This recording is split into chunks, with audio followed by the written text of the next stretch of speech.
Tahukah Anda apa itu Alzheimer? Alzheimer adalah gangguan penurunan fungsi otak yang mempengaruhi daya ingat, emosi, perilaku, dan fungsi otak lainnya. 1 dari 10 orang yang berusia di atas 65 tahun mengidap Alzheimer. Setiap 3 detik, ada 1 orang terdiagnosa Alzheimer di dunia. Alzheimer belum bisa disembuhkan.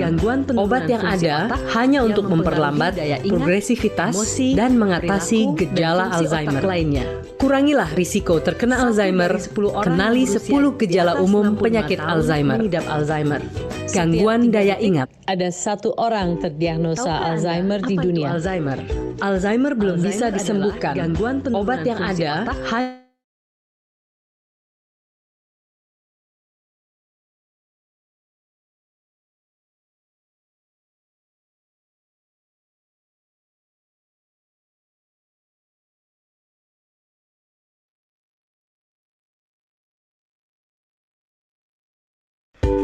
Tahukah Anda apa itu Alzheimer?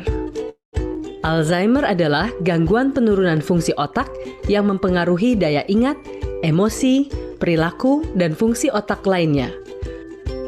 1 dari 10 orang yang berusia di atas 65 tahun mengidap Alzheimer. Setiap 3 detik, ada 1 orang terdiagnosa Alzheimer di dunia. Alzheimer belum bisa disembuhkan. Obat yang ada hanya untuk memperlambat progresivitas dan mengatasi gejala Alzheimer. Kurangilah risiko terkena Alzheimer. Kenali 10 gejala umum penyakit Alzheimer. Gangguan daya ingat. Pak, anak-anak nanti jadi pulang kan? Jadi. Pak, anak-anak jadi pulang kan ya? Kok tanya lagi? Kan barusan sudah dijawab, Bu. Sering lupa akan kejadian yang baru saja terjadi, menceritakan dan menanyakan hal yang sama berulang-ulang, lupa akan satu hal dalam frekuensi yang terlalu sering. Sulit fokus.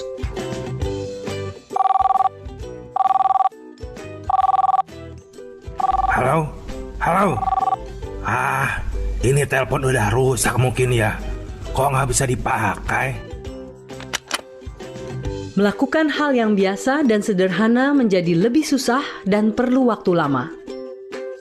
Sulit melakukan kegiatan sehari-hari. Dari tadi nulis perencanaan keuangannya, kok nggak selesai-selesai, Bu? Seringkali sulit untuk merencanakan atau menyelesaikan tugas sehari-hari. Bingung cara mengatur keuangan, bahkan bingung cara mengemudi. Disorientasi waktu. Anterin ibu yuk. Mau kemana jam 10 malam begini, Bu? Ke pasar. Disorientasi tempat. Bingung akan waktu di mana mereka berada dan tidak tahu jalan pulang. Susah memahami visual spasial. Ayo Pak, pulang. Ini cara keluarnya gimana ya? Bu, kok tumpah-tumpah dibiarkan? Hah? Tumpah? Apanya? Kesulitan memahami visual spasial dapat kita lihat dari kesulitan mengukur jarak, membedakan warna, tidak mengenali wajah sendiri di cermin, menabrak cermin atau pintu kaca ketika berjalan, serta kesulitan mencari jalan keluar yang sebelumnya dilalui. Gangguan berkomunikasi. Pak, tolong ambilin itu, itu loh, jam dinding ibu di... Maksud Ibu, jam tangan? Iya, jam tangan. Gangguan berkomunikasi dapat kita lihat dari kesulitan berbicara dan mencari kata yang tepat di dalam sebuah percakapan, serta bingung untuk melanjutkannya. Menaruh barang tidak pada tempatnya. Pasti kamu ya Udin yang ambil dompet. Tidak, Nyonya. Sumpah. Menyimpan barang tidak pada tempatnya, bahkan kadang curiga ada yang mencuri atau menyembunyikan barang tersebut, sehingga berdampak terhadap orang-orang di sekitarnya. Salah membuat keputusan. Ini Mas, uangnya. Loh, kebanyakan Bu. Belanjaan Ibu cuma 20.000 aja. Salah membuat keputusan meliputi bingung menentukan suatu hal, susah menghitung, berpakaian tidak serasi atau terbalik, dan lain sebagainya. Menarik diri dari pergaulan. Ibu kok di sini sih? Nggak ikut kumpul bareng aja di luar? Ah, nggak apa-apa, Pak. Enakan di sini. Nggak usah, di sini aja. Menarik diri dari pergaulan dengan atau tanpa alasan yang jelas, tidak memiliki inisiatif untuk melakukan aktivitas yang biasa dinikmati, cenderung diam saja dengan mata menerawang. Perubahan perilaku dan kepribadian. Masakan ibu agak asin ya? Ah, gitu ya. Dulu aja bilangnya enak, sekarang bilangnya asin. Bapak udah gak cinta lagi ya sama ibu. Serba salah semuanya. Orang berubah menjadi lebih sensitif, mudah tersinggung. Hal kecil dapat memicu kemarahan yang meledak-ledak yang berlebihan.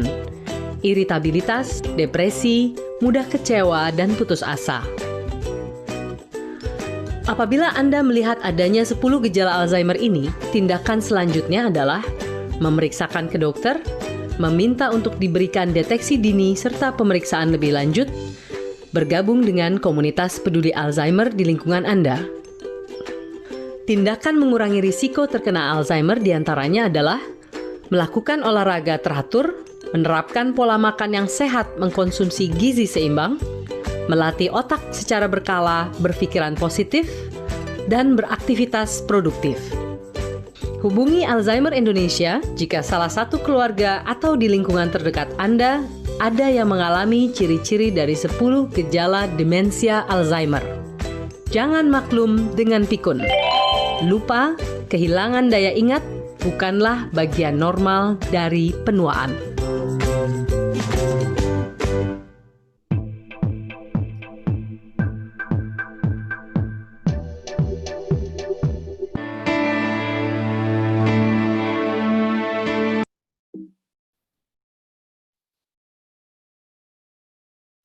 Hello everyone, welcome to this webinar sessions. Before we start the sessions, I will share a little bit of technical in front.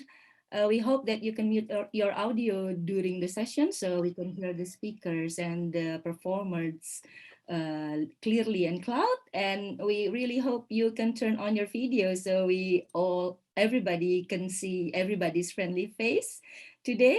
And also in this webinar, we are encouraging and activating an interactive chat. So everybody can take a look on the chat if you have any informations, questions, answers of discussions or everything. Our team will be replying on the chats and also the speakers. Then enjoy the sessions.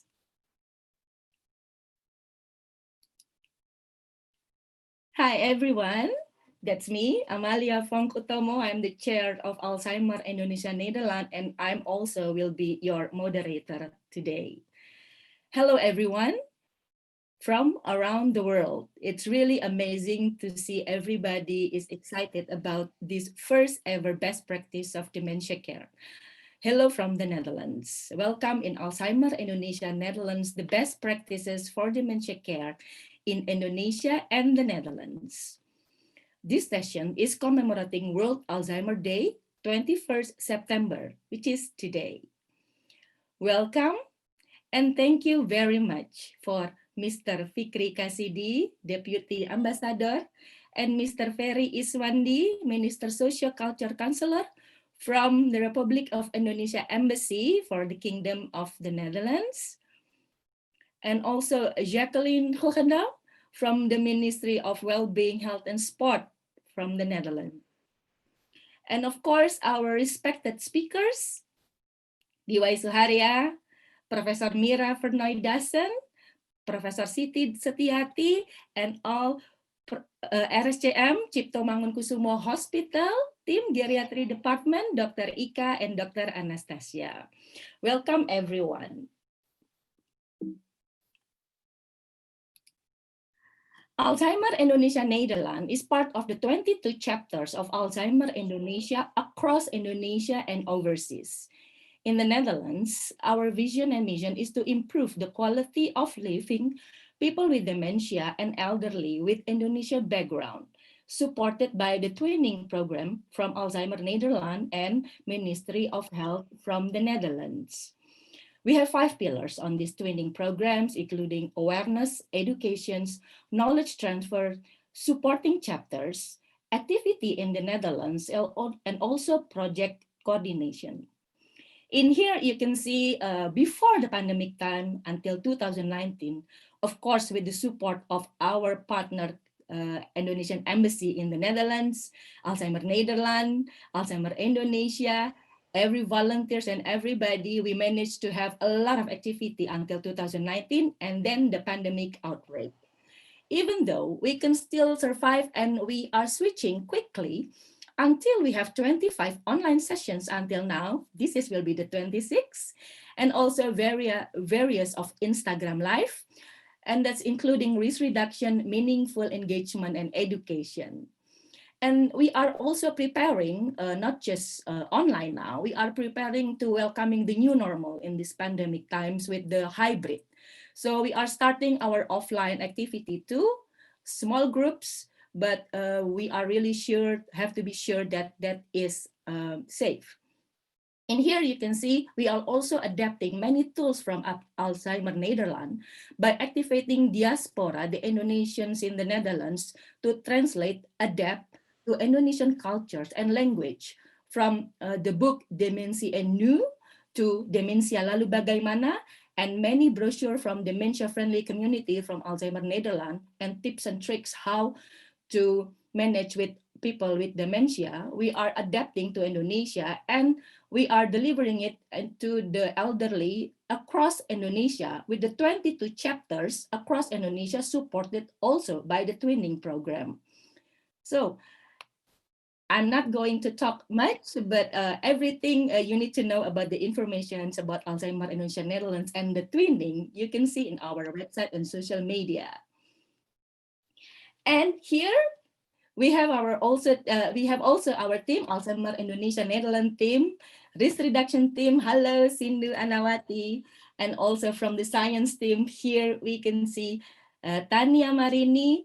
Hello Tania, hello Heni S. Zonder, and also Manik Karisma Yekti. This team will be helping all of you with the chats and informations in the chat box later on. And of course, our volunteers every year, we gather in the Pasaraya, Indonesia, but now in the pandemic times, now we are gathered here together, but it still feels good. And again, thank you very much for everything. Also, thank you for the organizing committee here. I have to thank my Alzheimer Indonesia Netherlands team, Alzheimer Indonesia team, all the chapter managers across Indonesia and the overseas, Alzheimer Nederland, Cipto Mangunkusumo Hospital, Alzheimer Disease International, Ministry of Health, Wellbeing and Sport, Ministry of Health of Indonesia, and every participant, caregivers, people with dementia, volunteers, students. And ladies and gentlemen, I will be your moderator also today and hope you enjoy these fruitful sessions. Please welcome now Mr. Fikri Kasidi for the opening remarks. Mr. Fikri Kasidi, the screen is yours. Thank you, Ibu Amalia. Friends, colleagues, participants of the Let's Talk About Dementia webinar in 2020. And ladies and gentlemen, a very good afternoon to all participants from the Netherlands and a very good evening to all participants from Indonesia. It is indeed a pleasure for me to be here with you at the opening of the Let's Talk About Dementia webinar, the best practices for dementia care in Indonesia and also the Netherlands. I would like to extend my appreciation to the organizer of the webinar, namely Stichting Alzheimer Indonesia Nederland, and its partners, Alzheimer Netherlands, Alzheimer Disease International, and also Alzheimer Indonesia.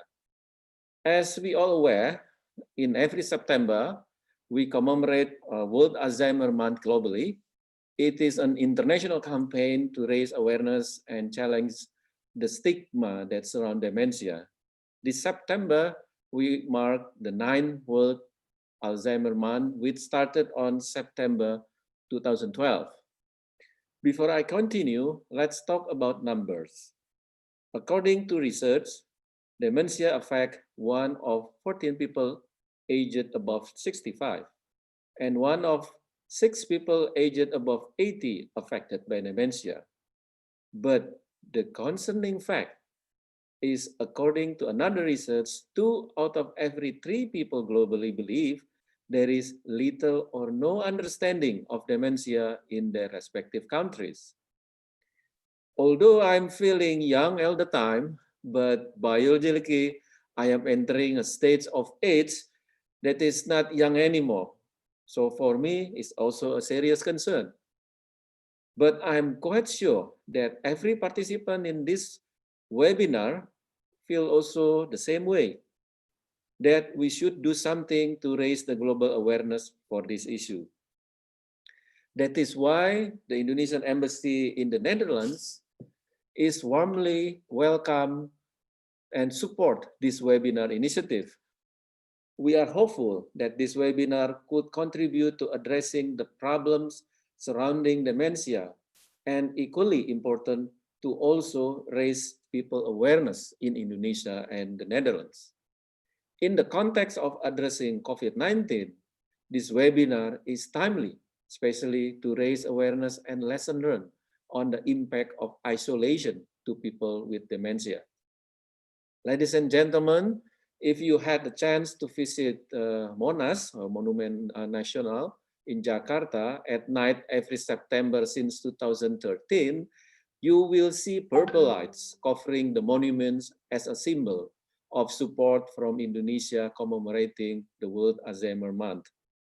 In line with that, the Embassy of Indonesia in Netherlands always support and closely collaborate with Stichting Alzheimer Indonesia Netherlands to raise awareness of this matter. Ladies and gentlemen, on behalf of the Indonesian Embassy in the Netherlands, I would like to acknowledge the presence of Ibu Dewai Suharya, Professor Mira, Professor Siti Setiati, Dr. Ika, and also Dr. Anastasia, speakers that I believe will enrich our knowledge and on today's theme, which is the best practices for dementia care in Indonesia and the Netherlands. Moderated by Ibu Amalia, I believe this webinar is indeed a milestone, as it serves as a reflection of Indonesia and Netherlands' aspiration and commitment to raise awareness on dementia and share best practices from both countries for dementia care. I am confident that there are many positive takeaways that you can bring home and apply in your daily routines. Finally, I wish you a good day and a pleasant webinar. Thank you very much. Yeah, you can give an applause, virtual applause to Mr. Fikri Kasidi. Thank you very much, Pak Fikri. Thank you very much also, Pak Ferry, to always, the Indonesian Embassy always support us. We miss Pandora indeed still. Yes, and now we are continuing our sessions. We are trying to actually ask Minister Hugo de Jonge to come, but of course, it's a big asking for him, because now during the COVID times, he's, I think, the most busiest person in the Netherlands. But he managed to send us a special video message from Hugo de Jonge. He is a Deputy Prime Minister of the Netherlands and the Minister of Health, Welfare and Sport of the Netherlands. So let's see the videos from Mr. Hugo de Jonge.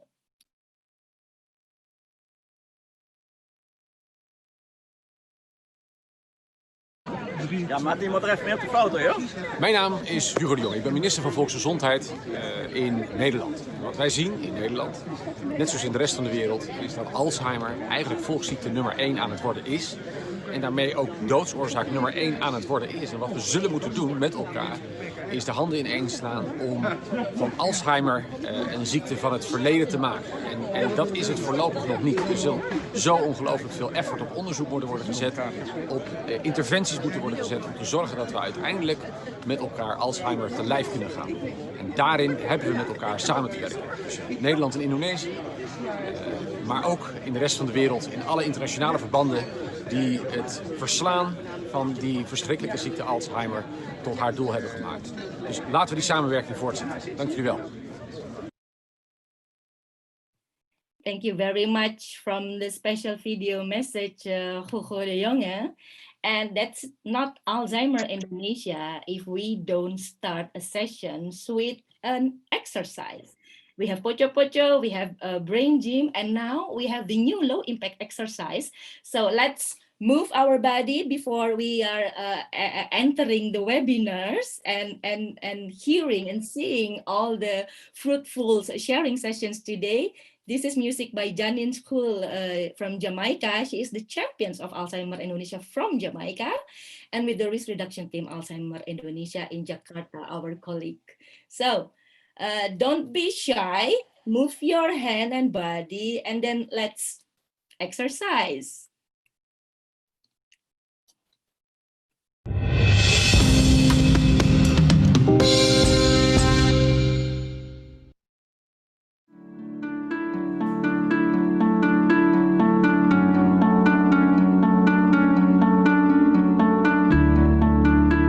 Softly the moon shines,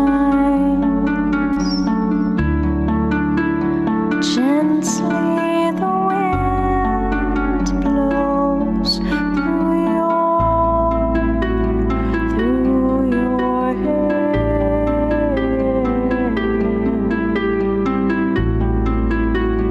through your hair.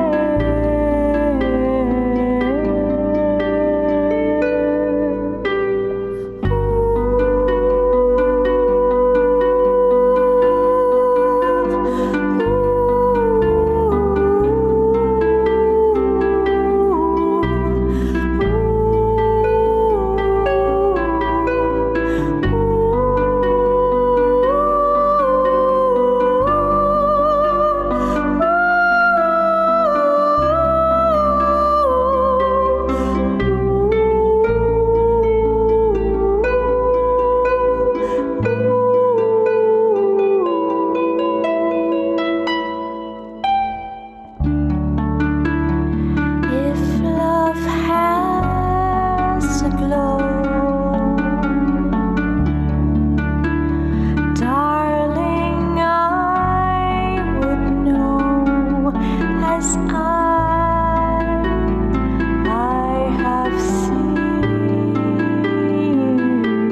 So want to make a 2 times photo group in this session. So we will have this first time the photo group. So everybody, can you have please turn on your video. So we'll have 2 times photo group.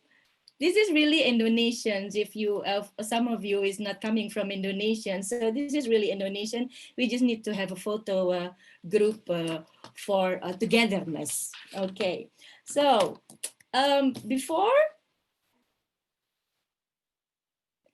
Yes, put your big smile on. This is the page 1. 1, 2, 3.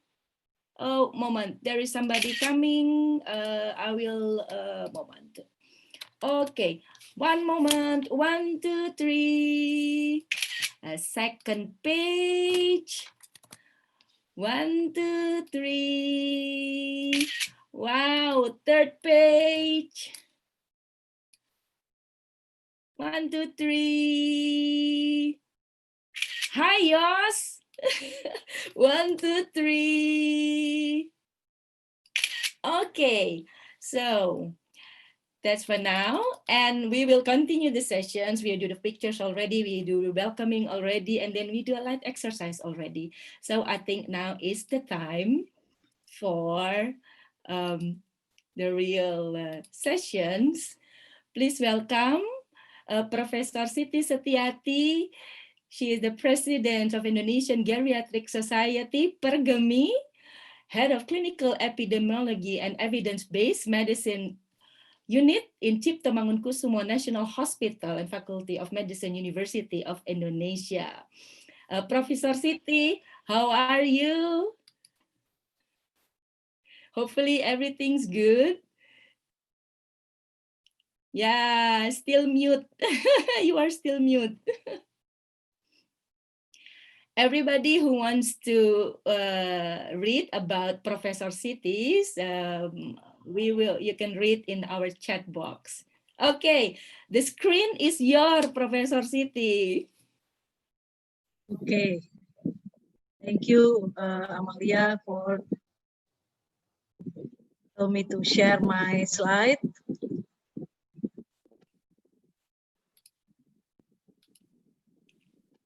I cannot open my slide, Amalia. Why? Yes, okay. Now, yes. Sorry, multiple share screen. Okay, now you can share. Right.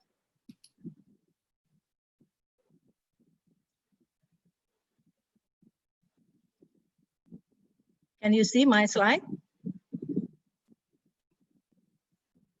All right. Okay. Thank you, Amalia, again for the introduction. Colleague, ladies and gentlemen, or participants, good afternoon or good evening in Jakarta time. Glad to meet you all, although only through online media.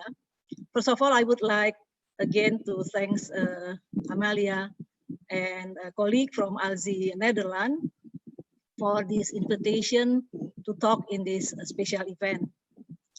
And before I commence with my presentation, please allow me to reintroduce my 2 colleagues from same hospital, 2 geriatricians from our hospital, Dr. Ika and Dr. Anas. I brought them here to talk and discuss with you after this presentation. Well, this is the picture of our hospital where we are currently working at, the National General Hospital of Indonesia, Cipto Mangunkusumo Hospital. And there are 11 geriatricians working in this center. We provide healthcare for elderly patient or geriatric patient. And now I will start my presentation. It is about dementia from geriatric medicine perspective. Colleague, ladies and gentlemen, this is the number of elderly people in Indonesia. Currently, we have around 270 million people in Indonesia. With 10% of them is elderly. This means there are 27 million elderly living in Indonesia. I think it is much more than the whole population in the Netherlands. And there's also, you see here, an increasing trend of the elderly population number, as we see here in this slide. And these are the most common non-communicable diseases that Indonesian elderly suffer from. You see here hypertension, arthritis, diabetes, coronary arterial disease, stroke, kidney disease, cancer, as well as dementia. As I said before, in geriatric patients, they usually have not only one disease. Instead, mostly of them, they have two or more chronic diseases. You see here in this slide, 44% of them have more than one disease. We call it as multimorbidity, including, of course, dementia and also depression. You can see here the prevalence rate of dementia is bound to increase in 2030 and 2050.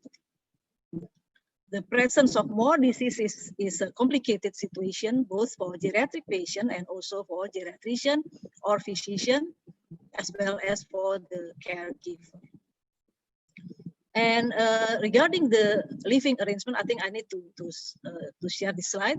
Almost half of Indonesian elderly still live at home in 3-generation family setting until now.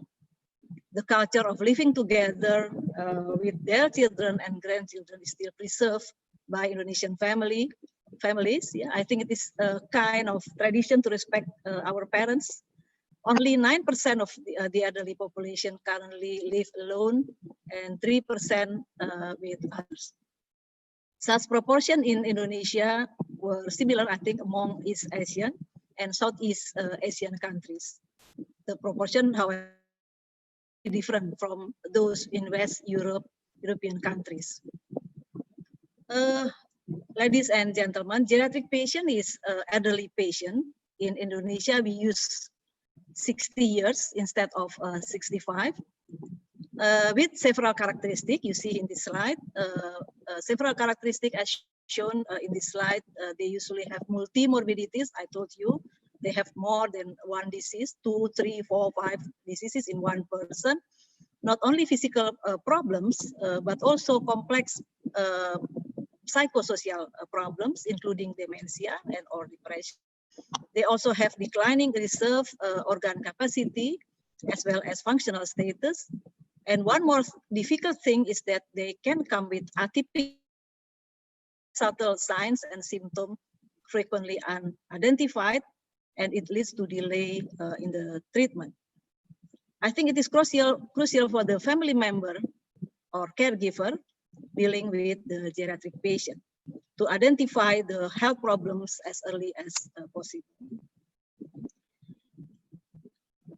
Due to an underlying complicated situation geriatric patient may have, we need to comprehend and apply comprehensive geriatric assessment, or we call it CGA. Comprehensive geriatric assessment is a multidisciplinary diagnostic and also screening procedures to determine clinical conditions and problems of geriatric patient from biopsychosocial. The goals of CGA is to ensure effectiveness of integrated treatment for geriatric patient with simultaneous prevention of inappropriate polypharmacy. We frequently find geriatric patient or elderly patient with more than 20 medications in one day. Adverse drug reaction, also common in geriatric patient, as well as to prevent re-hospitalization, which commonly happen in our geriatric patient. Later on, Dr. Ika will tell you about this.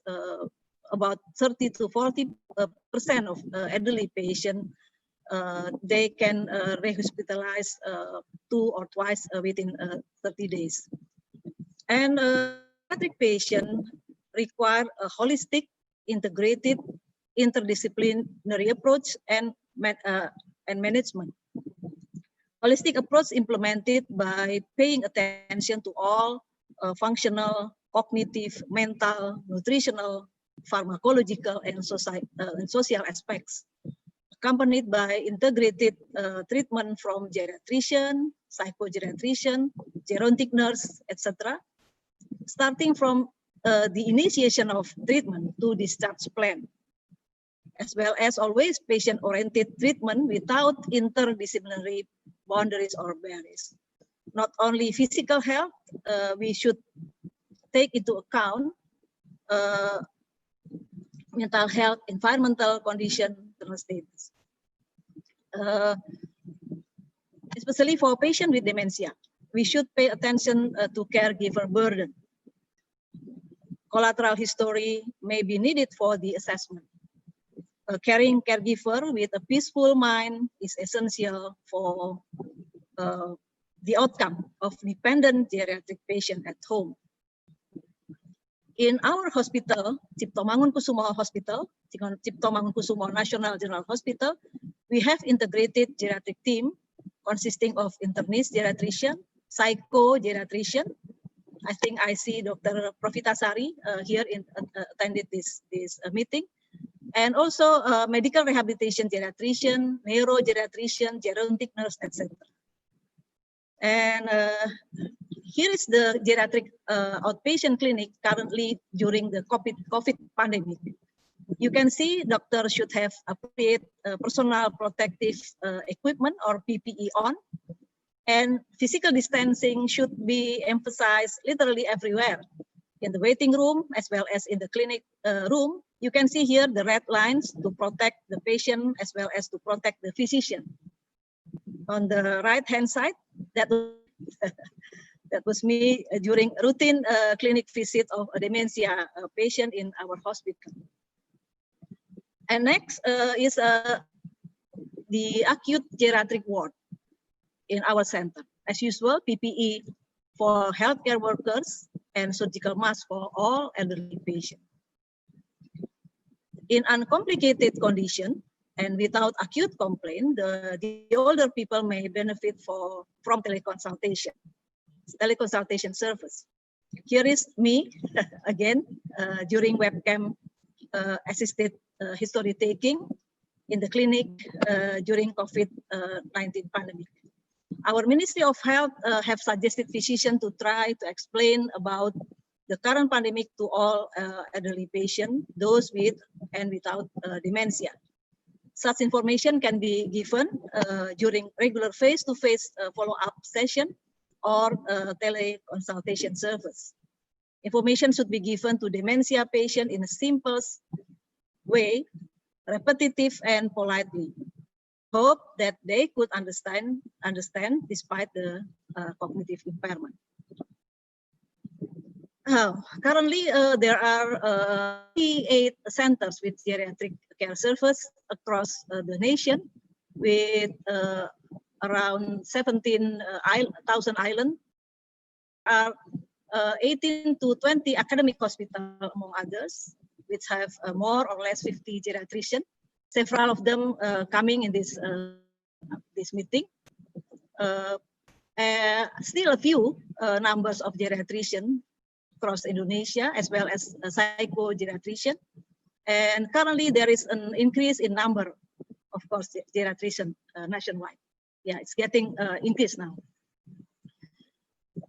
Not only do we deliver care in the hospital, there is also community-based geriatric healthcare in Indonesia. It is part of continuum care after hospital discharge of geriatric patient. It is a part of disease prevention and rehabilitation, as well as high-quality home care service. I think is the solution. It is the solution. You see, now I think almost all of our patients, they have caregivers, and they now, especially in the pandemic, COVID pandemic, they ask us to come at home, their home, to give home care. Now again, dementia. Yeah. Now regarding dementia, I think we are all agree that dementia is the greatest challenge for both healthcare, social care worldwide in the 21st century. And thanks to Alzheimer Indonesia and all over the world for your support for this patient. For this particular disease, prevention is better than cure. You can see low and middle income countries like Indonesia have a much steeper increase in dementia cases compared to those in high income countries. The number of cases worldwide keeps increasing, with the most common types being Alzheimer's disease. Dementia is a part of geriatric problems, one of comorbidities of geriatric patient, and it contributes to a complicated health situation of geriatric patient. It needs to be assessed carefully and to be taken care comprehensively. Dementia may also be seen as an end result of the presence of multiple risk factors, both modifiable and non-modifiable risk factors. Among all risk factors, the most significant is still age. Here in this slide, you can see as well that there is an increasing prevalence of dementia per 100 elderly as they get older. As you can see here, more women may have the condition than men. I don't know what the answer of this. In Jakarta, Indonesia, this is our study, our research. Most patients with dementia have normal BMI, body mass index. And interestingly, most dementia patients have high educational attainment. Even 40% of them graduated from university. Most of them have no history of smoking, no history of hearing loss, and no history of depression. But you see here in this slide, about 3/4 have hypertension, and about 50% have underlying diabetes mellitus. As I said before, we as a geriatrician may see dementia as the end result of the presence of many risk factors.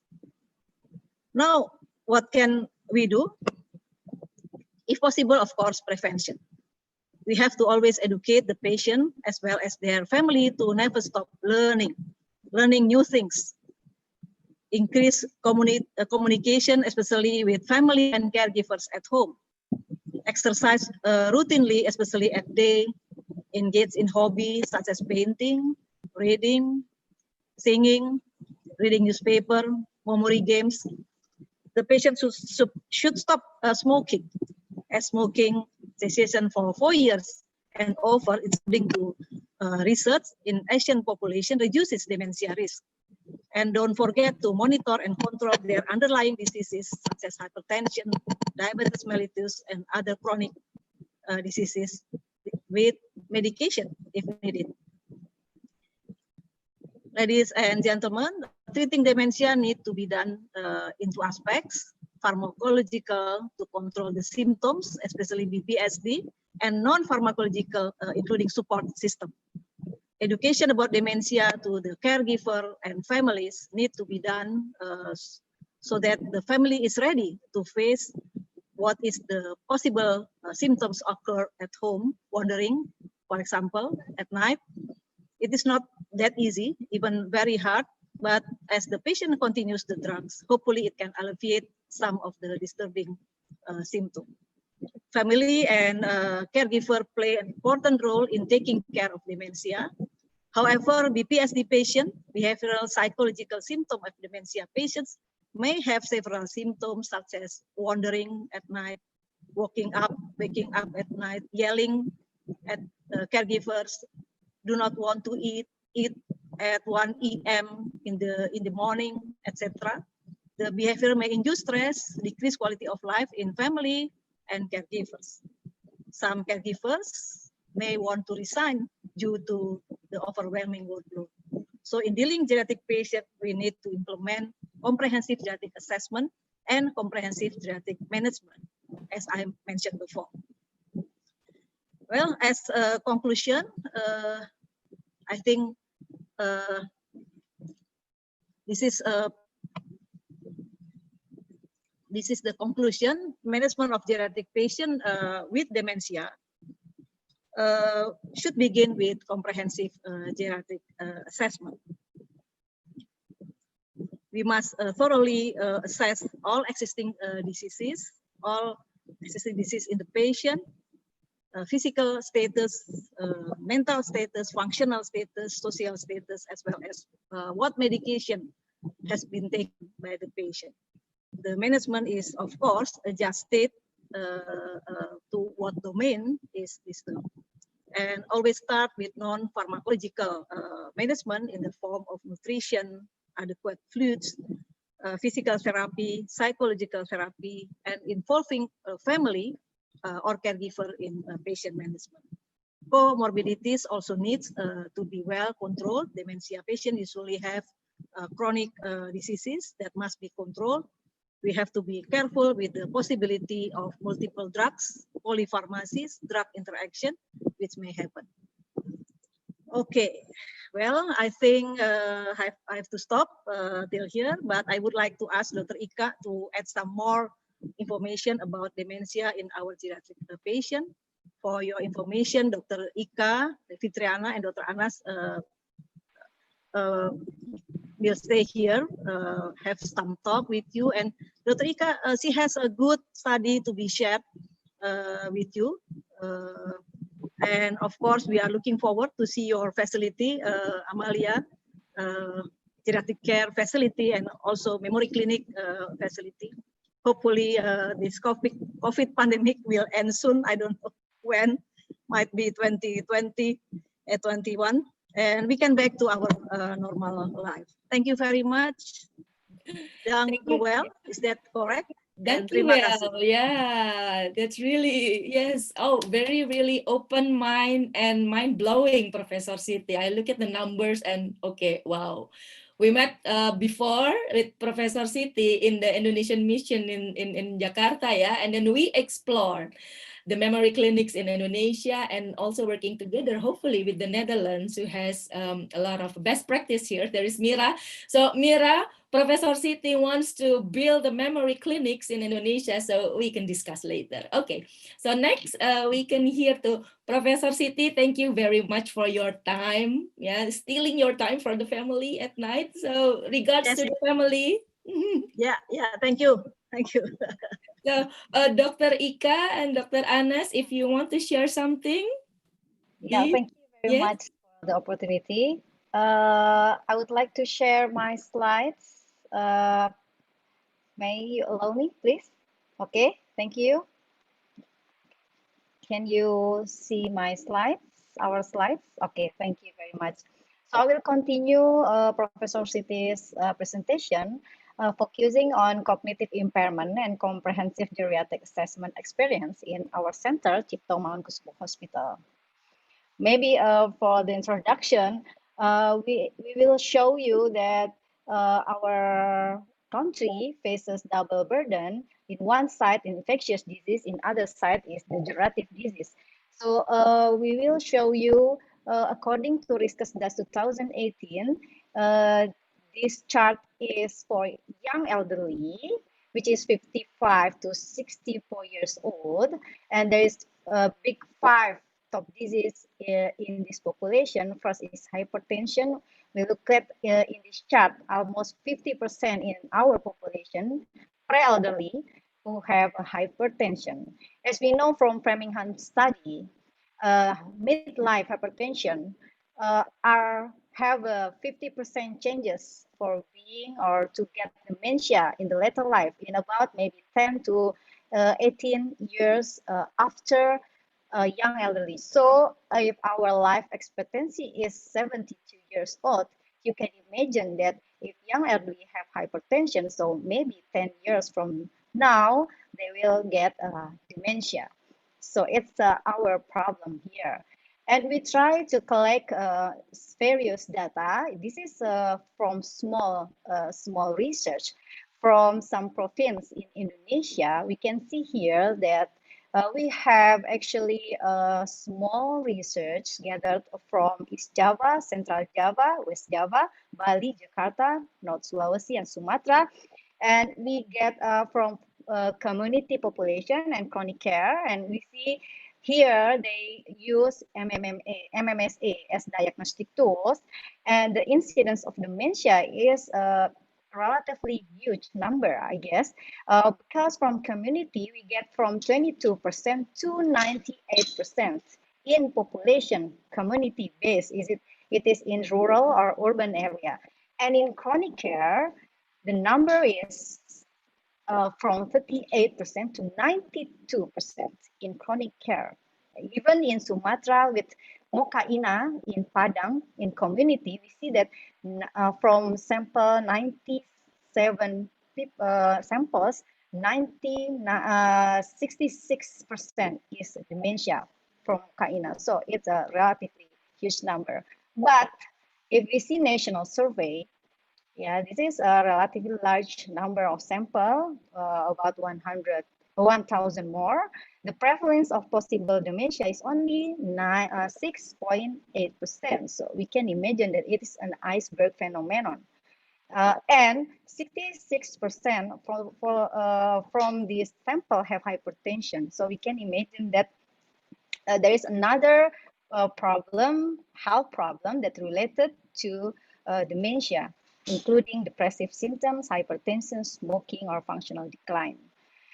How about in Cipto Mangunkusumo Hospital? As Prof. Siti said before, we implement comprehensive geriatric assessment in our center by using some diagnostic tools, such as for cognitive problem, we use MiniCog and MMSA, also Mokaina in some cases. And for depression, we use geriatric depression scale. Also, we assess about dependency and the frailty status of the patient.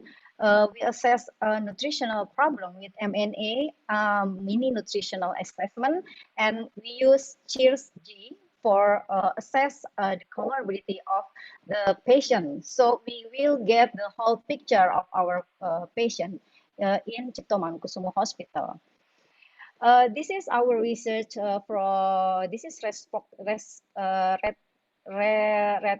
this is retrospective study from our clinics in geriatric clinics, outpatient clinic. We have cases of dementia around 100 samples, and more than 50%, about 56% vascular dementia type, followed by unspecified dementia, about 25%, and Alzheimer's disease, about 16%. And almost 72% of them have also hypertension, and more than 50% have diabetes and also obesity. So we can imagine that besides dementia, the patient in Cipto Mangunkusumo has also comorbidity. How about in hospitalized patient? This is a study we conducted with also Prof. Siti from geriatric division, Cipto Mangunkusumo Hospital at 2019. The sample is 263. We can see here that the population, the elderly population in our hospital, majority is 60 to 69 years old. So it's a young elderly. But we can see here the major diagnosis. First is cardiac disease, followed by pneumonia, malignancy, gastrointestinal bleeding, delirium, and CVD. And from the CGA, we can see here in the chart that the cognitive impairment happened in 40% patients. So it's a relatively large number, but if we only see the cognitive impairment, it's only 40%. How about the other problems? So we can see that medication is more than 50%, have more than 5 drugs. So it's called polypharmacy. And the surprising is more than 60% have a nutritional problem. And how about comorbidity? We can see here the comorbidity, only 3% have a light comorbidity. So more than 90% have a severe comorbidity here, and dependency is 62%. So we can imagine that other than cognitive impairment, we also face another burden for the patient, another health problem. And we can see here, depression happen in 34% patients. So this is from a geriatric depression scale score. So this is our challenge here. So the conclusion for our study is first, dementia in Indonesia is a iceberg phenomenon. And elderly population in Indonesia tend to be younger with the degenerative disease as risk factors. Dementia is mostly related to an coincidence with other geriatric syndromes, and we hope and we see that comprehensive geriatric assessment and management has a very important role in diagnosis and treatment of dementia. I think this is the experience we want to share with you all.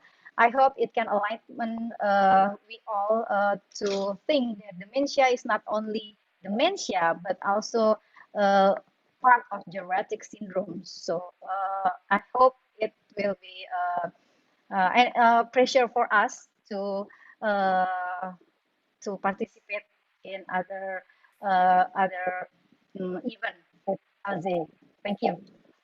Thank you very much, Dr. Ika. Dr. Anas, if wants to adding something, or we move on, or this is the last presentation.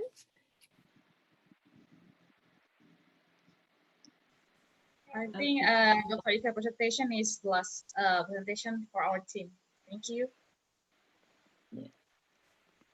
Okay, so thank you very much, Dr. Ika, Dr. Anas, and Professor Siti. It is a real sharing best experience from Cipto Mangunkusumo Hospital Geriatric Department. So it's really nice. So Dr. Anastasia, you're not sharing some slides? That's the last one from Dr. Ika, right?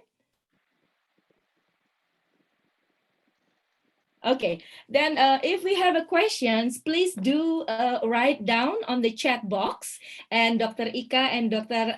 Anastasia, if you want to reply directly to the chat box, please do so. So we can always simultaneously questions and answers and discussions during these webinars.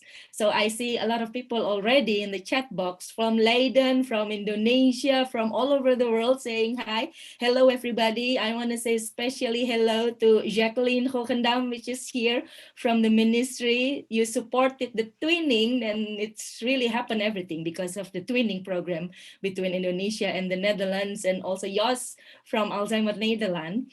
And now we are going to some performances, especially from Bali. They are coming to us. This is special from Sanggar Pindah Sarilango Kartik Foundations from Bali.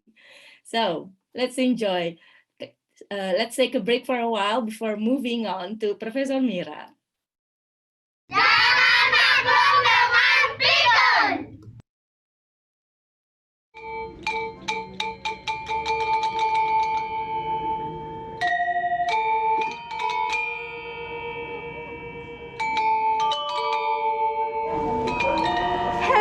My name is Gita, celebrating World Alzheimer Month this year. My friend and I from Sanggar Pindah Gianyar, Bali will present Canang dance and gamelan music. We hope you enjoy it. Thank you.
my name is Gita, celebrating World Alzheimer Month this year.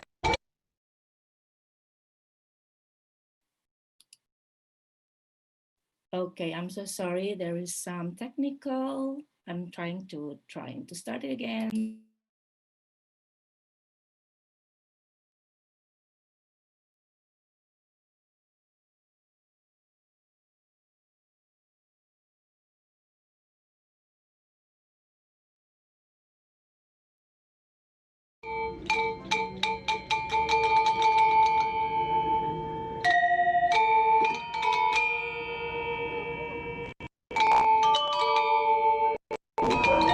Hello, my name is Gita, celebrating World Alzheimer Month this year. My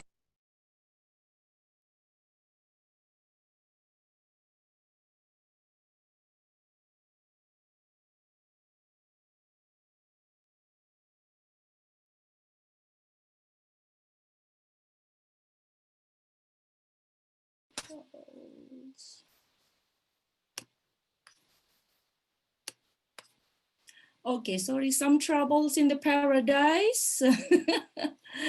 I will start it again.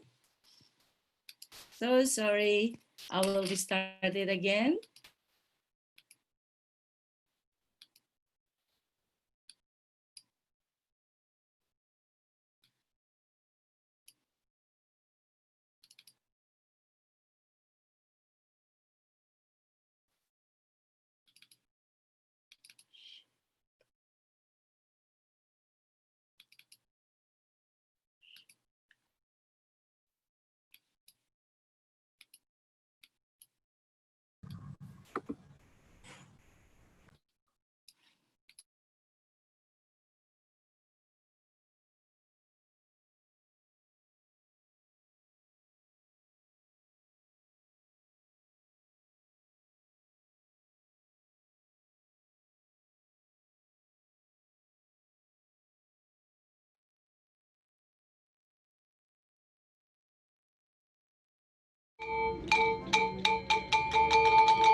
Hello, my name is Gita, celebrating World Alzheimer Month this year.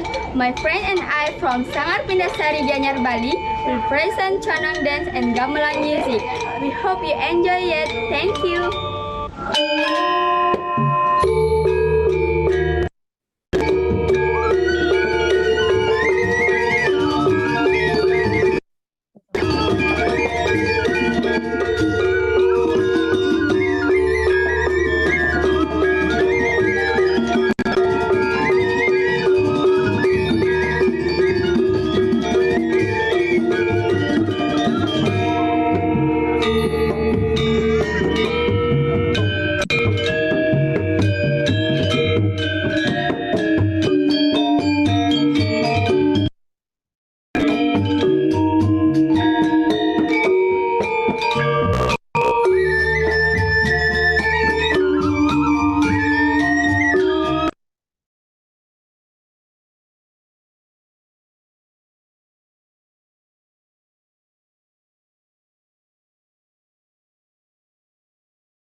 There is some still trouble in the paradise. So I think we will play the video after this and then later on from Sanggar Pindasari Bali. And then we are moving on to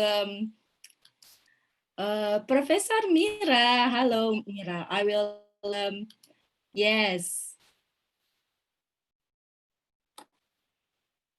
I think there is something with the files, but I will try to work it out. And now we are moving on to, I think we can moving on to Professor Mira Vernoy-Dansen, Chair of Interdem, Radboud University Medical Center, Scientific Center of Quality and Healthcare, IQ Healthcare 114. Mira, sorry for the troubleshooting with technical problems sometimes. So now the screen is yours. We will come back to Bali afterwards. So please welcome Mira. Selamat malam. Terima kasih sudah mengundang saya ke sini Nama saya Mira. And this is all my bahasa. I will continue in English.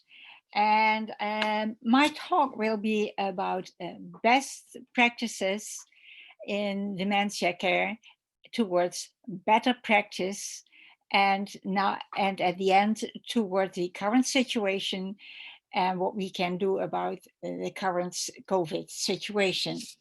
I'm going to try to share screen with you.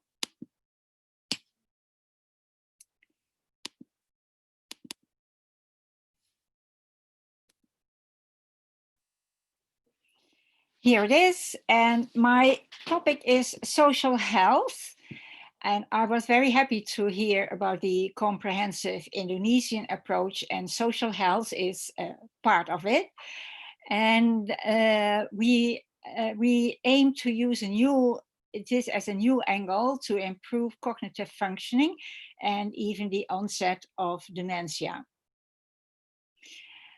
And I'm doing this from a Dutch perspective, but especially from a European perspective. We joined forces in Europe to give a better patients with dementia a better chance of living well with it. And I'm also talking from the Indonesian perspective, especially from my collaboration with the Gajah Mada University. In Europe, we developed a lot of psychosocial interventions. We did a lot of randomized controlled trials, and some of them were effective, some of them were not.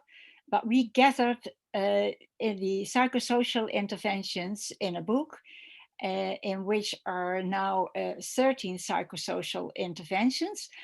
And some of them are especially focused on social health. And these are counseling at home, meeting centers, assistive technology, very, very important now and very well used. And like we just have seen, dancing and music are, we have found effectiveness of these two approaches, and these are very agreeable. And and all of them has been described in this book. So it's a very rich book in which you can not only find scientific evidence on psychosocial interventions, but also how to do it. It's a precious one, and I'm happy that it has been published. And so this was an important part of my European collaboration, but at the same time, I'm very happy to be a visiting professor at the Gajah Mada University in Yogyakarta. And here the team of the School of Nursing, including people who are involved in ALSI. And I'm in the Gajah Mada University. I'm happy to teach about palliative care. I started with that because when I came into Indonesia approximately 8 years ago, dementia was not such a topic. And now it's becoming more and more a prominent topic. So teaching is an important activity.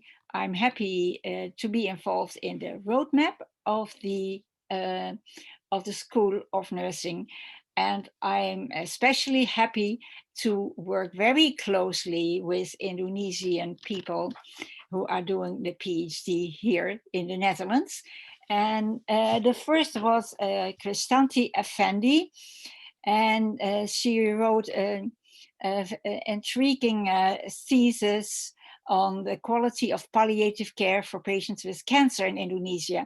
And what do patients with cancer have to do with dementia? Well, we can learn a lot from cancer care because it's already developed very well in Indonesia. And if you are talking about best practices, there are many best practices on palliative care in Indonesia.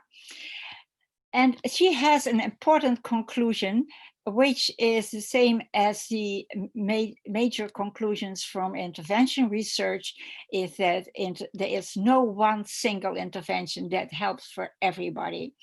It should be personalized. This is in cancer care, but this is also in dementia care.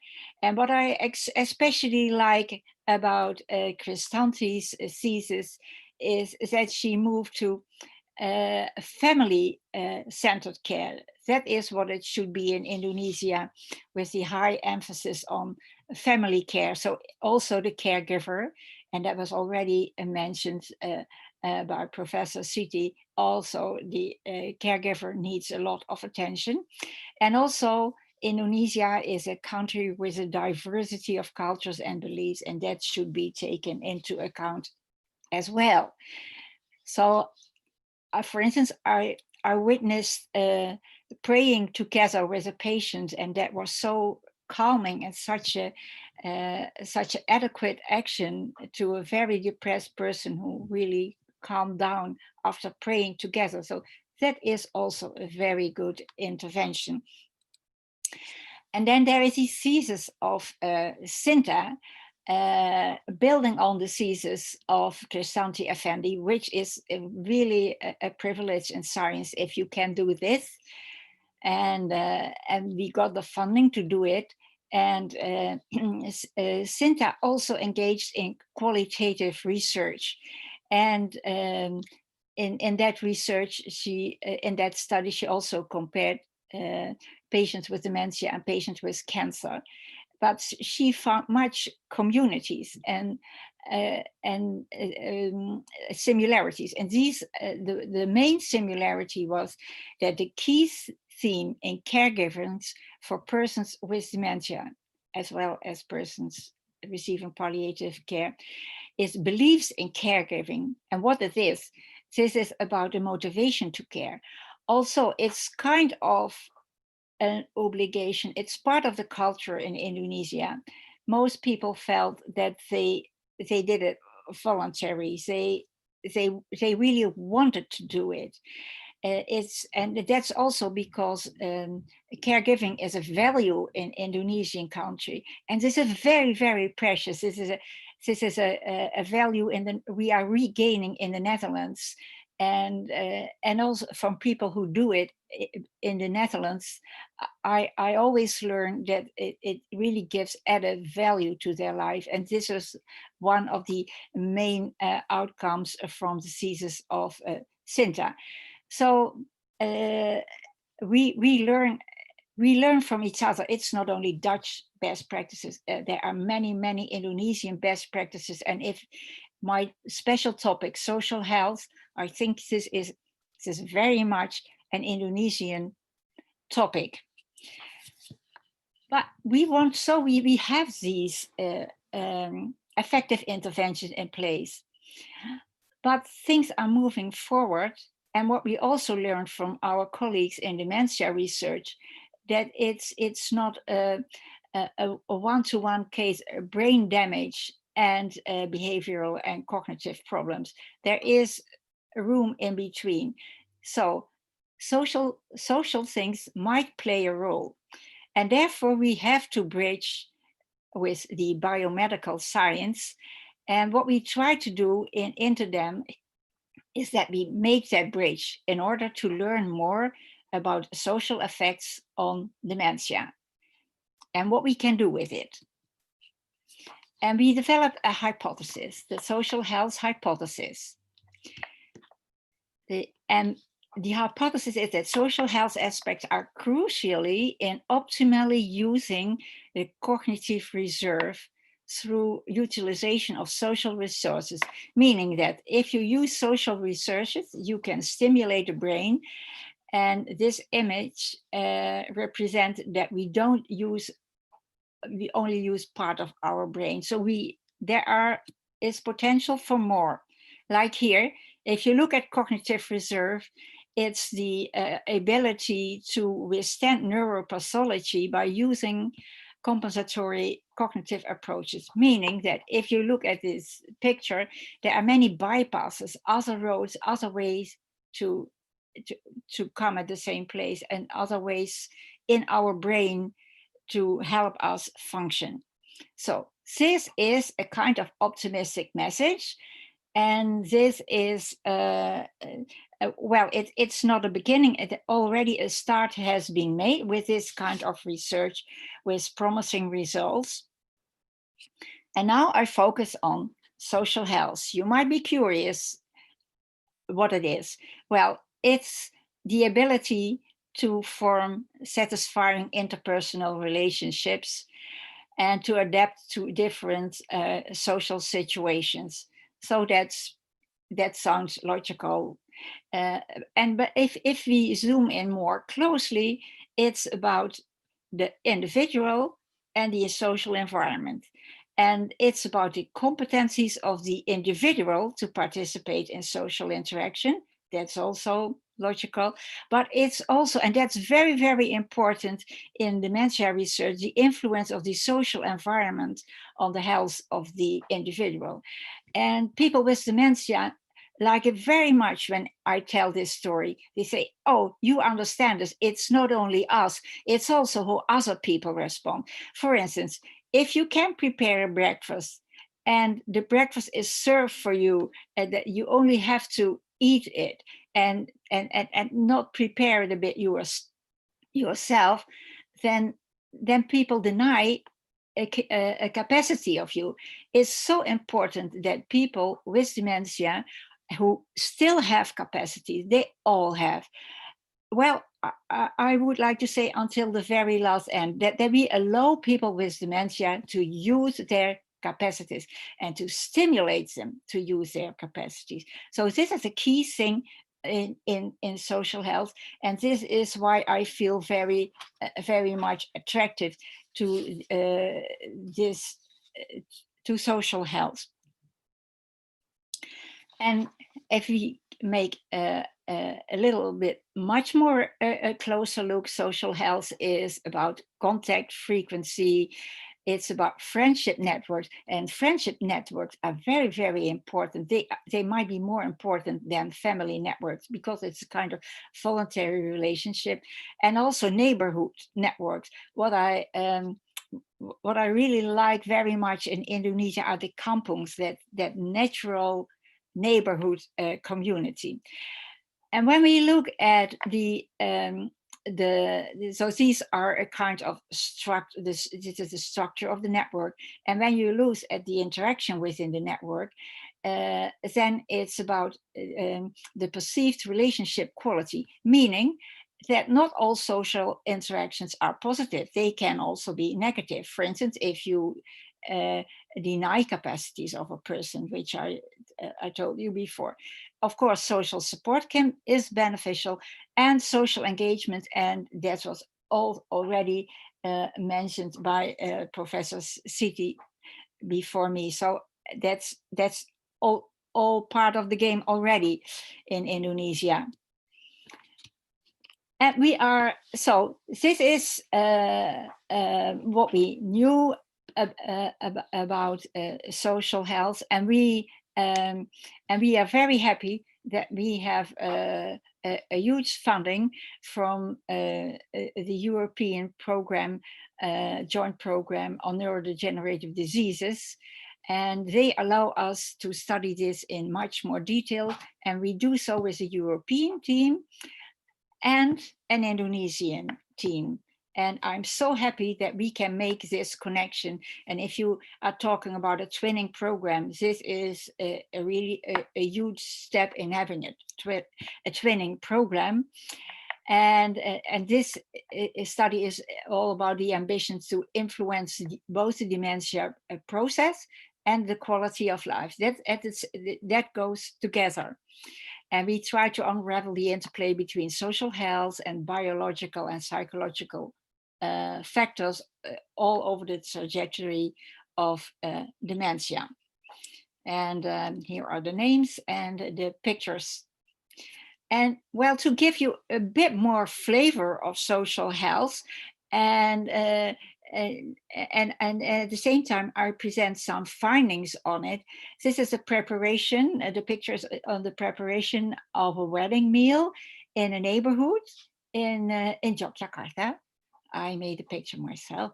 And this is about the social capital and neighborhood network, which has been found to have a positive influence on cognitive functioning, as well as this is also a very agreeable social activities, and it looks very satisfying. People are laughing, but on the other hand, lack of social interaction is associated with incident dementia and this loneliness as well. And loneliness is an important predictor of dementia. So it is very important to prevent loneliness, and it's difficult to prevent loneliness and social isolation, because in the starting video we saw that people tend to withdraw when they have dementia. And it's important to know why they are withdrawing, because it's often because they are ashamed. That also results from another PhD student of mine, that they avoid social contact because they don't want people to tease them in this situation, in this state, different from what they were. Now, talking about loneliness and social isolation, social health has become increasingly actual, and I'm very sad about this and very worried, because what we see about social isolation, the quarantine, it has a negative association with cognitive functioning. It has a negative association with depression. It raises depression and anxiety. It is dangerous for the immune system. And also it has been said that in Dutch nursing homes, people died from loneliness because they were not allowed to have visitors for a long period, 2 months approximately. And this was very hard for them and too hard to bear. They didn't have the flexibility to come over it. So social isolation is dangerous, and some of these findings were already known before, and some and I especially am grateful to Chinese researchers who did a very good job in looking at these aspects and in warning us. So it's important to balance, not only to fight the virus, but also to keep people in life socially. And if you look, have a closer look at the impact of COVID-19, also in your country, that there is a decrease in social activity with family, 58%, 45% with friends and neighbors, a decrease in life satisfaction. And your a study of your University of Indonesia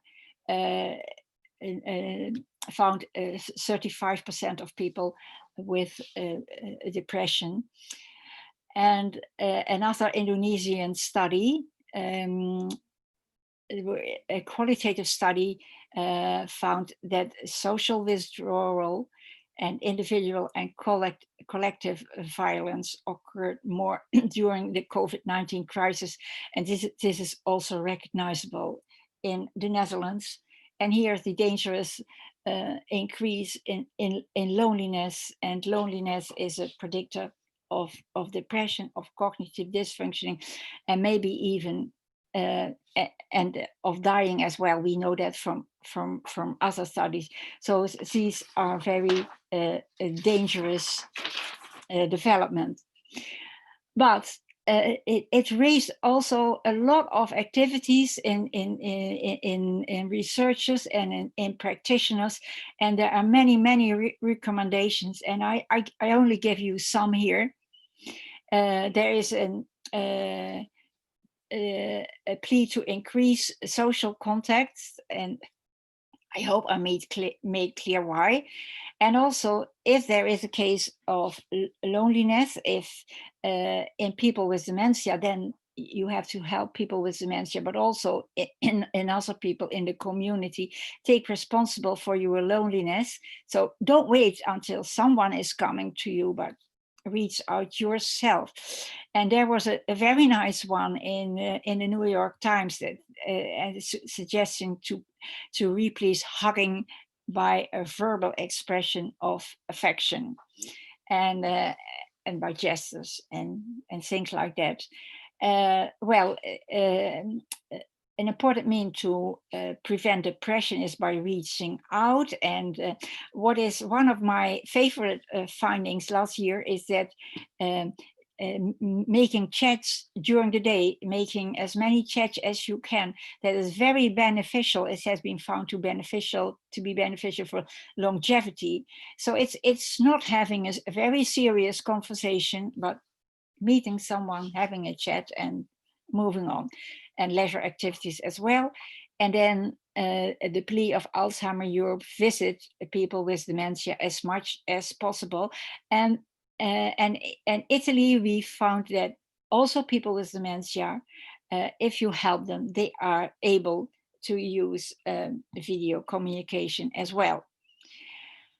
So I'm coming to a conclusion that social health is a very, very important, relevant and actual topic, that we already have interventions in place which are effective, but this time forces us to be creative and not to wait until a randomized controlled trial has proven things, but please use this kind of recommendations I gave to you, and find many others yourselves. And the website of the Alzheimer's Society have these kind of recommendations as well. Thank you for your attention. Wow, applause. Thank you very much, Mira, for the sharing. We are still really studying between the COVID-19 related to dementia, and they're isolated already. So now it's like double isolated. I just heard like many elderly in the Netherlands think that it's the world war again outside because they cannot go outside. They think something like that already. It's a different war. But yeah, it's a challenge. But thank you very much, Mira, for the sharing. And everybody, if you have any questions, please do put it on the chat. And let me try to play the video again, because these kids is sending us the beautiful video that they want us to see. And I'm feel guilty feeling if I'm not playing it for them. Actually, I want to contact them in Bali, but the connections in Bali sometimes is now in up and down during the signals during these times. And let me try one more time. Let's go to Bali first. Thank you, Mira. Stay with us, please, and enjoy the rest of the sessions. Let me try.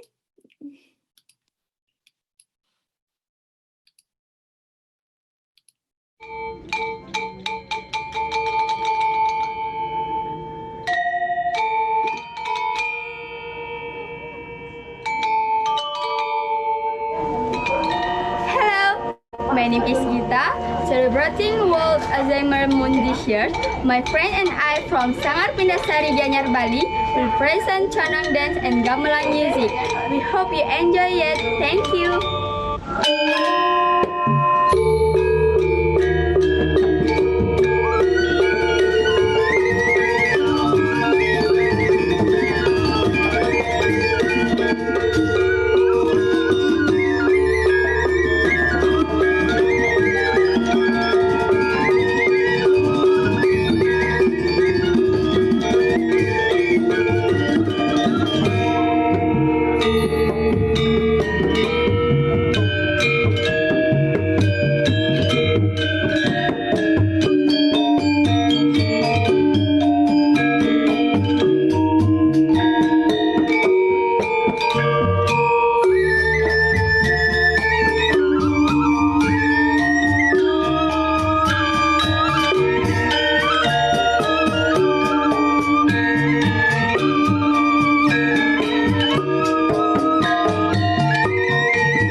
Yes, they made this video especially for us. So I feel really guilty feeling if I'm not playing it for them. So it's really glad that it's there now.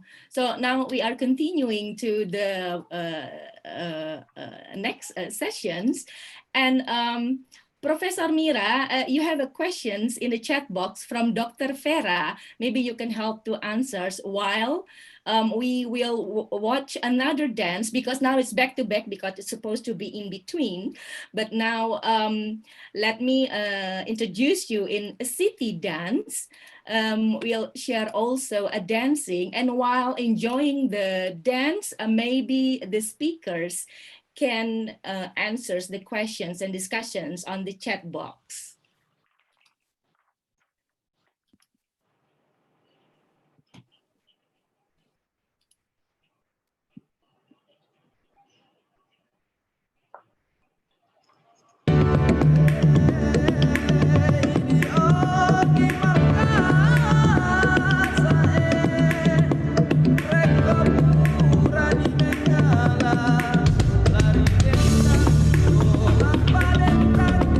Lari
Thank you very much. Oops, yeah, that's a city is diaspora Indonesians in the Netherlands. Actually, it's a home video made in Groningen, the Netherlands.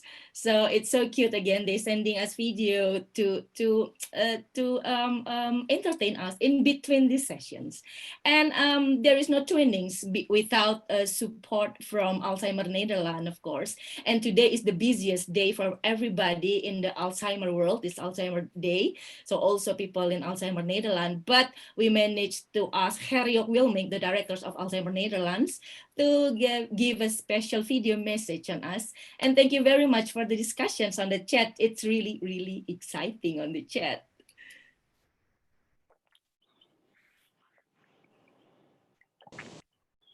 I'm Geoke Wilmink, and I'm the director of Alzheimer Nederland.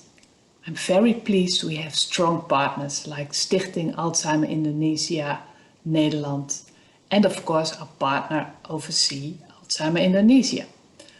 World Alzheimer Month is the period every September to raise awareness for the brain disease that is called dementia.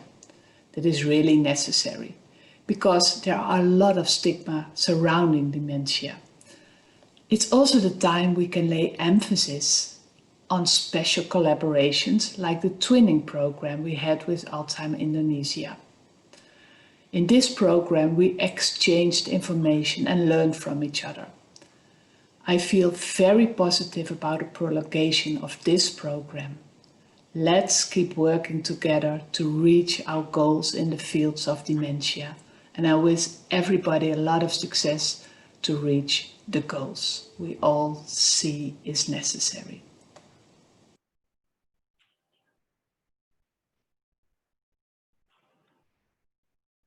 Yes, thank you very much from Herjok, Alzheimer Netherlands. So it's twinning, twinning, twinning. Okay, so next it will be my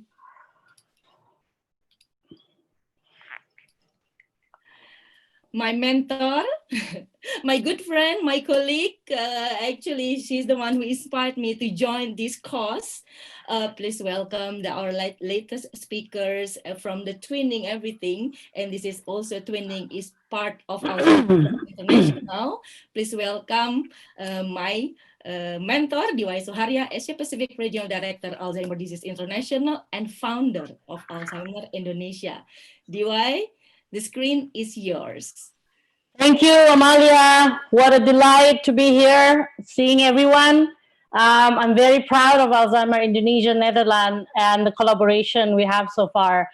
As a founder of Alzheimer's Indonesia and regional director of ADI Asia Pacific, the theme is about dementia in Asia Pacific. But in terms of the best practices, as an Indonesian, I'm very proud that the twinning program between Indonesia and the Netherlands is actually one of the best and has been a role model amongst other Alzheimer Disease International members. The twinning between Indonesia and Netherlands inspired India to also have some collaborations with a particular philanthropist and donor. And because the donor is from the Netherlands, he wanted to have basically following the pathway that we've done. Twinning program is an approach that enables peer-to-peer exchange, work and knowledge, skills, expertise between two countries. Originally, it's basically aiming to improve the global dementia care and quality of life for people with dementia and their caregivers across the globe, between a country helping another country. And in 2011 was the first time twinning Indonesia and the Netherlands started. I still remember Alzheimer's Nederland came. Jos van der Poel is here, I think 6-7 years ago. It was simply an educational session. Mira was there as well in one of the location in central Jakarta. The key to this is partnership. And partnership that needs to be maintained, especially in response to COVID-19. It's so impressive to see how many people are supporting this cause. From the embassies of Indonesia in the Netherlands has been extremely supportive. And I am also proud to say that last Saturday, we sent a letter to the president asking him to do more on dementia. And unfortunately, he wasn't able to attend, but he assigned his minister, Minister of Health, to give a speech on behalf of him and acknowledging what we've been doing on how important it is for everyone to play a role. Dementia is everyone's business, and COVID-19 has emphasized the importance of planning in the healthcare system. The essence of the Global Dementia Action Plan, which was adopted in May 2017 by all members of the World Health Organization, preparing the growing numbers of people with dementia worldwide. Now, more than ever, governments and civil society talk about dementia. Today, it's not only World Alzheimer's Day that is important. Personally, my sister, I think, is here. It's actually her birthday as well today.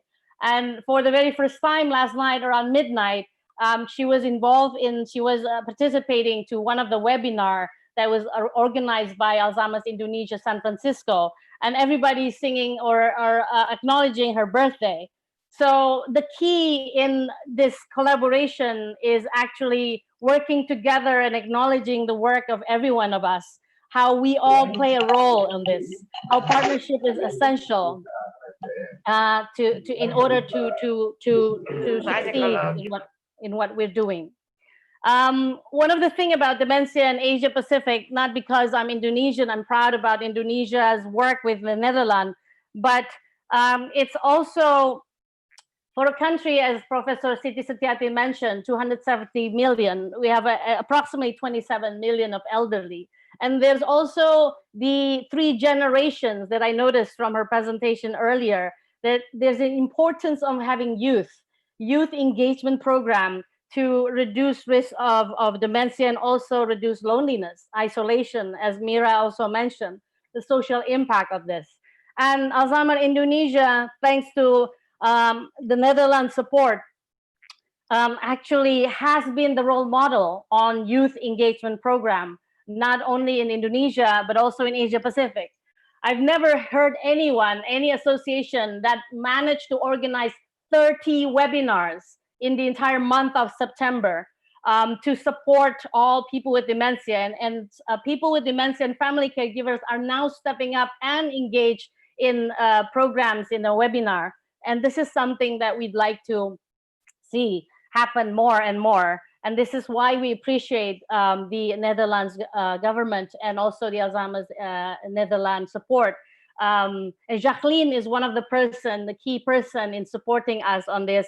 And of course, Alzheimer's Indonesia Netherlands with a bunch of talented multidisciplinary team connect the dots and make things happen and activate their highest potential. So I also need to inform all of you and share how Alzheimer's Disease International is proud to support Indonesia and Netherlands. And also today, at the same time, ADI actually also arranged a webinar on dementia design. World Alzheimer's Report was launched earlier today.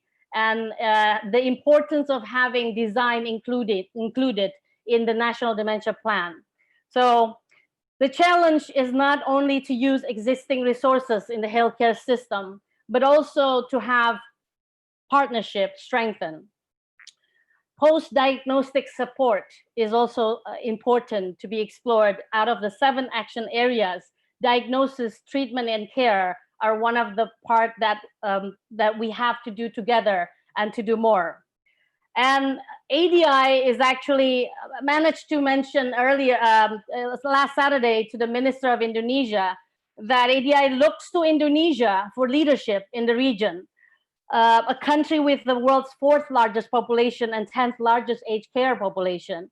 And as part of Indonesia's leadership role, ADI has also invited the President of Indonesia to be an honorary ambassador for ADI on dementia. And twinning program is something that has been showing proof and evidence on the knowledge of knowledge transfer, community-based work, diagnosis, treatment, and care, research, and all that, that we need to explore more and to do more. Thank you again for this opportunity to be in this webinar. Amalia has been the role model as a champion of one of the chapters from 7 chapters in Indonesia. And for the past 7 years, it has grown to 21 chapters. Congratulations. And thank you so much for everyone's support in this journey of caring. Thank you. Thank you very much, DY. I think I write on the chat, I'm so sorry during the limitations of time because of the technical problem and blah, blah, blah, blah, blah. So sorry that many of the questions is not being answered yet. And then I don't want to waste anybody time more because it's late in Indonesia already. And I'm just really want to thank Mira. I put your emails on the chat box, so if they want to ask more questions, they can email directly to you, and hope you are going to reply them, because Indonesia is really need a role model from the Netherlands who's having a lot of experience. But actually, it's not just that. The Netherlands also learning a lot from Indonesia, like Mira said. So it's best practice from the best of both worlds. And I experienced that for the last 5 years already. So hopefully these sessions don't go away first, because again, as an Indonesian event, we have to take pictures before we go. So yeah, and so hopefully these sessions will inspire more collaborating and funding, knowledge transfers, and maybe memory clinics will be soon there in Indonesia, as between any other countries, especially from the Netherlands and Indonesia.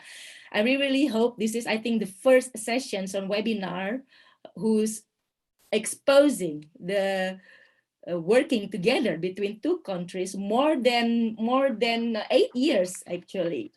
So yeah, so now we are coming to the end. I'm going to say thank you for everybody here, for all the respected speakers, the participants. It's also here I see a lot of people from Pergemi and Gajah Mada University, of course, from Bali, from Jogja, from Sulawesi. They are there. Atma Jaya, Jacqueline, Joss, thank you for being here too. Everybody, volunteers, chapter managers, oh my, people with dementia, caregivers, I will thank everybody. So now let's take one last pictures of us. So hopefully, can you turn on the video so we can see the friendly faces? Yes. And maybe on the props, if you have things, props. Okay. Screen 1, 1, 2, 3. Coming to screen 2. 1, 2, 3. Wow. More coming to screen 5. 1, 2. Oh, I'm really happy. Screen 5. 1, 2, 3. Coming to yeah, screen 6. Yeah. Moment. 1. Oh, yeah. Oh, still more. The last one. 1, 2, 3. It's a good problem. So, yes, everybody can unmute yourself, saying bye and thank you. And then I will play more 2 dances videos. So we close the sessions with dancing and happiness. Hopefully this session inspired us. Thank you. Indonesian Embassy, Pak Fikri, Pak Ferry, everybody. Thank you. Om Yaya, everybody. Thank you. Thank you, also Netherlands. Voice. Stay safe. Stay safe, all. Bye. Thank you, Kak Amalia. Thank you, Pak Fikri. Pak Fikri. Thank you, Pak Ferry. The example of Siapa bilang pikun itu biasa saja? Siapa bilang pikun itu tak Jangan malu dengan pikun, jangan malu dengan pikun. Hati-hatilah, bila sudah mulai lupa, bingung tidak fokus, marah-marah curiga yang berlebihan. Pikun jangan pikun, pikun jangan malu pikun, pikun jangan pikun, pikun jangan malu dengan pikun.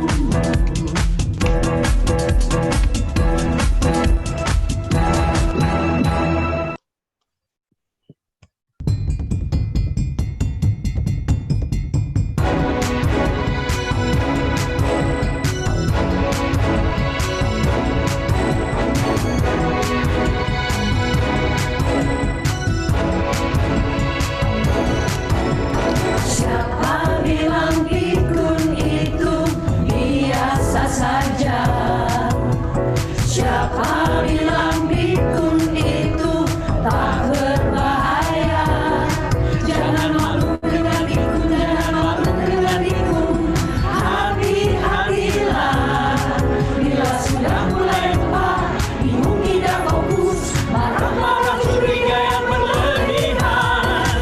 Pikun jangan pikun, pikun jangan malu pikun, pikun jangan pikun, pikun jangan malu dengan pikun.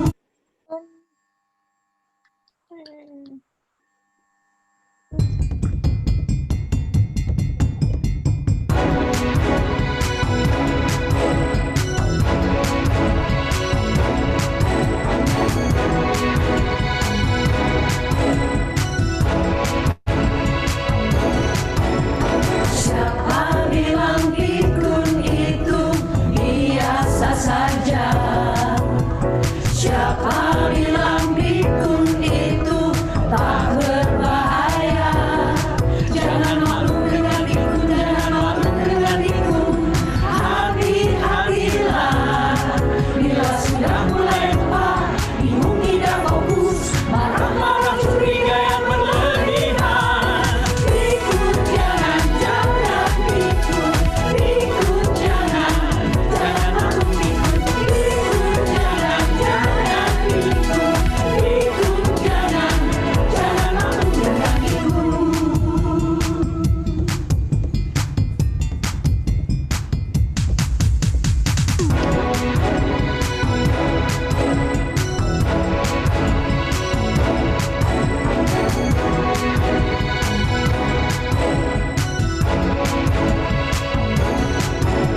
Siapa bilang pikun itu biasa saja?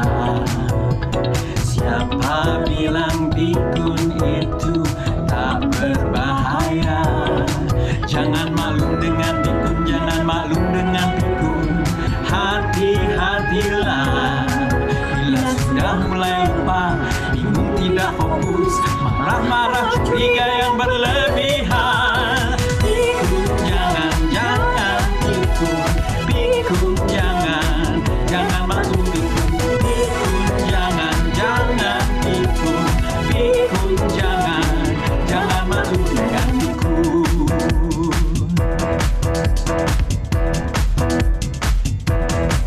Makanya jangan galau, makanya jangan sedih, makanya mulai dari sekarang sadari dan kenali tanda-tandanya.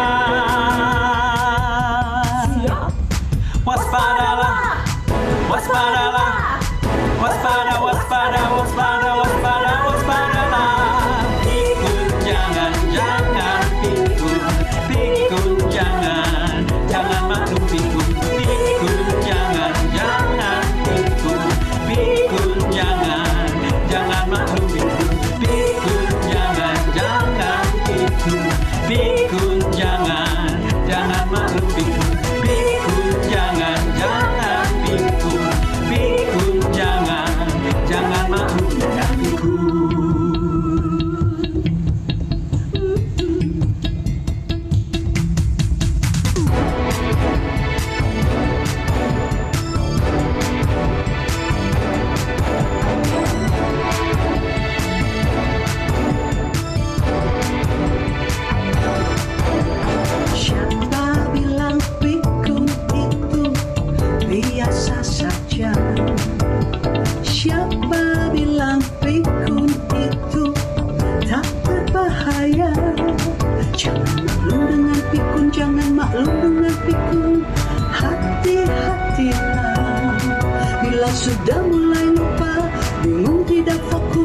marah-marah curiga yang berlebihan.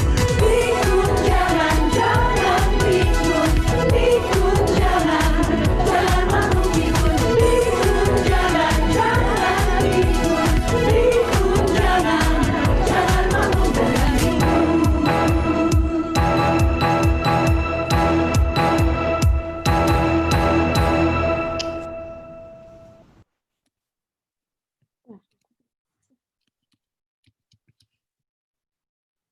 Terima kasih semua. Bye-bye.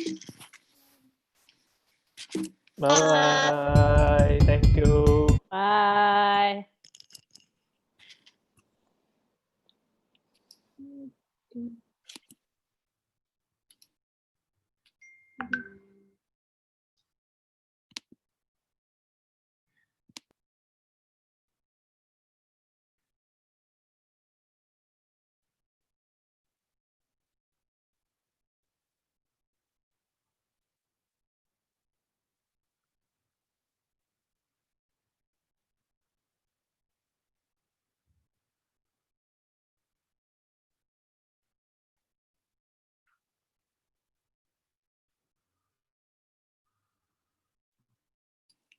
I'm going to remove non-Alzheimer Indonesia Netherlands team. Maybe Alzheimer Indonesia Netherlands team will stay for review.